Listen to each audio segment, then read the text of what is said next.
Bidouilleurs, bidouilleuses, salut! Aujourd'hui, je vous présente un autre instrument de mesure de base pour le bidouilleur en électronique. Il s'agit du compteur de fréquence. Qu'est-ce qu'on a sur cette plaquette Hewlett-Packard? Eh bien, je vous le donne en mille. Le condensateur électrolytique. On en a deux. Le compteur de fréquence est un instrument qui sert avant tout à mesurer le nombre de cycles d'un signal alternatif dans un temps donné.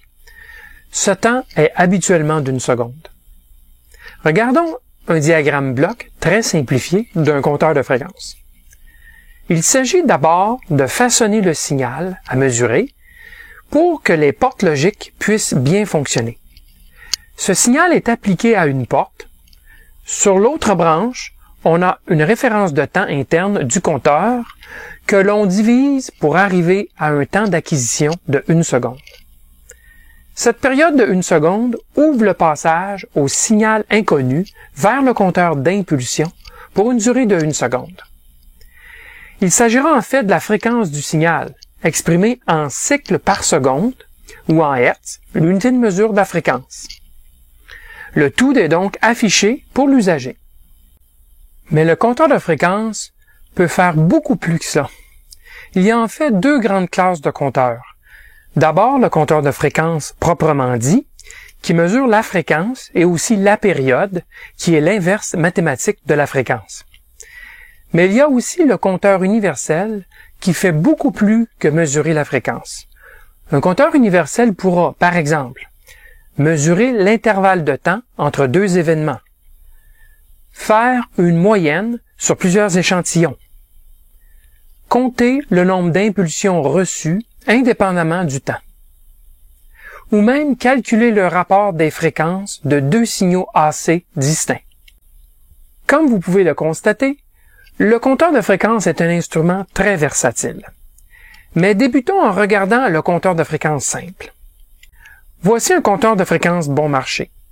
L'atout principal de ce compteur est qu'il est portatif et qu'il fonctionne à pile. De par le nombre de chiffres affichés, un maximum de 7, on comprend que ce n'est pas un compteur de haute résolution. Les lectures sont en fait à 100 Hz près. Ni donc un compteur de haute précision. Il mesure la fréquence en 3 gammes, soit jusqu'à 10 MHz, de 1 à 50 MHz et de 50 à 1.3 GHz. On a le choix d'une haute impédance d'entrée ou d'une impédance d'entrée de 50 ohms qu'on activera sur les signaux RF venant d'un câble coaxial. Le compteur possède 2 temps d'échantillonnage. Un temps plus rapide qui permet de faire des lectures de fréquence avec moins de chiffres, mais donnant des lectures plus rapides. Il est possible d'ajuster la fréquence de référence interne, donc l'exactitude de ce compteur, en pratiquant un petit trou dans lequel on peut insérer un tournevis d'ajustement. Sinon, il faudra ouvrir le boîtier à chaque fois qu'on veut l'étalonner. Un compteur comme celui-ci ne mesure que la fréquence, même pas la période. Néanmoins, il est un bon achat de départ pour mesurer la fréquence. Vous ne devriez pas débourser plus de 40 $ pour un tel compteur. Maintenant, voici un compteur universel d'entrée de gamme. Ce compteur d'établi fonctionne sur le secteur. En plus de mesurer la fréquence et la période, il peut aussi mesurer un intervalle de temps entre 2 pulsations. Il a aussi un compteur de pulsations. Sa fréquence maximale utilisable est de 110 MHz. Notez que les entrées des compteurs universels ont habituellement une limite en fréquence inférieure à celle des simples compteurs de fréquence. Les compteurs de fréquence sont optimisés pour mesurer des fréquences RF élevées, tandis que les compteurs universels sont conçus pour fonctionner sur des signaux de forme et d'amplitude et de fréquences variées. Un peu comme un oscilloscope, finalement. Notez que certains compteurs universels offrent l'option d'une 3e entrée pour faire des mesures en plus haute fréquence, comme un compteur de fréquence classique. Mais cette entrée aura des fonctionnalités limitées à mesurer la fréquence et non pas aux mêmes fonctionnalités que les entrées AB d'un compteur universel. Côté prix, moi j'ai été chanceux de dénicher ce compteur lors d'un marché aux puces électroniques pour seulement 5 $. Et oui, vous devriez pouvoir vous procurer un tel compteur à moins de 40-50 $. Ici, vous voyez un compteur universel haut de gamme.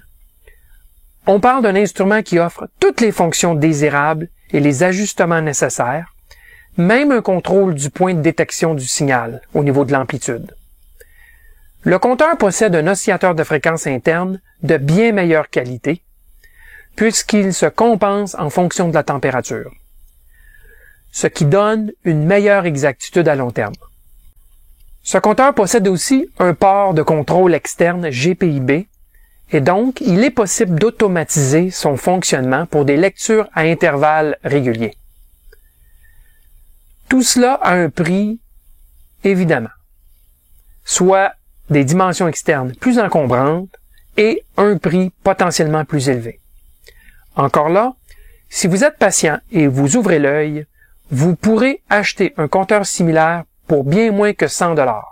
C'est ce que j'ai fait à 40 $. Notez que ce compteur-ci ne possède pas d'entrée additionnelle pour la lecture des fréquences plus élevées. Mais c'était disponible en option sur ce modèle, et donc peut-être en trouverez-vous un avec l'option du canal C. Il existe des compteurs de fréquences et universels encore plus sophistiqués que ceux que je vous ai montrés jusqu'à maintenant. Ces compteurs font des passe-passe mathématiques et un échantillonnage en continu pour pouvoir produire des mesures franchement époustouflantes. Il suffit de mentionner un compteur de fréquence ayant 1 mHz de résolution ou un compteur d'intervalle de temps avec une résolution de 20 picosecondes sur une seule mesure, sans même faire de moyenne. Mais je vous garde tout cela pour une autre chronique. Aujourd'hui, je couvrais les compteurs de base, donc élémentaires. Voilà, j'espère que vous avez apprécié. N'hésitez pas à me faire part de vos commentaires dans les champs appropriés. À la prochaine chronique!